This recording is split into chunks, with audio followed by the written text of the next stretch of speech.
হাসিনার আমলে এই পিনাকি, এই কনক সরোয়ারের, ইলিয়াসের, তারপর মুশফিক ফজল আনসারির কি বলছে স্টেট ডিপার্টমেন্টে উন্মুখ হয়ে থাকতো।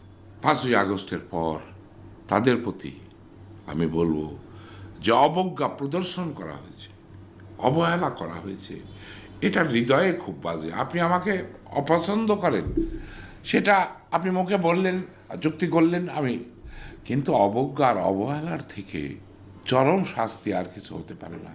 এদের প্রতি যে অবজ্ঞা এবং অবহেলা করা হয়েছে এই জাতির পক্ষ থেকে, আমি একটা রাজনৈতিক কর্মী হিসেবে আমি তাদের কাছে করজোড়ে ক্ষমা প্রার্থী তাদেরকে অনুরোধ করব, আপনারা যে অবদান রেখেছেন আপনারা একটু ত্যাগ স্বীকার করে জাতিকে ঐক্যবদ্ধ রাখার জন্যে আসেন, আমরা সবাই ঐক্যবদ্ধ থাকি।